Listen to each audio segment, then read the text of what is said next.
ಆ ರೈತರ ಭೂಮಿನ ತಗೊಂಡು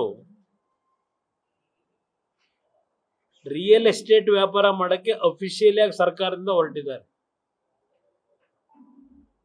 ಈಗಿನ ಸರ್ಕಾರದಲ್ಲಿ ರಿಯಲ್ ಎಸ್ಟೇಟ್ನ ಬಹುಶಃ ನಾಯಕತ್ವವನ್ನು ಸಿದ್ದರಾಮಯ್ಯನವರಿಗೆ ವಹಿಸಿದ್ದಾರೆ ಇಲ್ಲಿ ಬ್ರೋಕರ್ ಆಗಿ, ನನ್ನ ಅಭಿಪ್ರಾಯದಲ್ಲಿ. ಅವತ್ತು ನಾನು ತೆಗೆದುಕೊಂಡಂತ ಕೆಲವು ನಿಲುವುಗಳೇನಿದೆ, ನಂತರ ಅದು ಅಲ್ಲಿಗೆ ನಿಂತು 2006ರಲ್ಲಿ 2026ರಲ್ಲಿ 20 ವರ್ಷ ಆಗಿದೆ. ಈಗ ಪಾಪ ಅವರು ಏನು ಹೇಳ್ತಾ ಇದ್ದಾರೆ ಈ ಒಂದು ಯೋಜನೆ ಬಗ್ಗೆ, ಈಗಿನ ಕಾನೂನು ಸಚಿವರು ಗ್ರೇಟ್ HK ಪಾಟೀಲ್ರು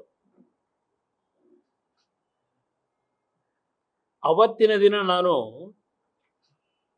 ಬಿಡದಿ ಒಂದ ಭಾಗದ್ದೆಲ್ಲ ನಾನು ತೀರ್ಮಾನ ಮಾಡಿದ್ದು 5 ಟೌನ್ಶಿಪ್ಗಳನ್ನ ಮಾಡ್ತಕ್ಕಂಥ ನಿರ್ಧಾರ ಮಾಡಿದ್ದು 2006ರಲ್ಲಿ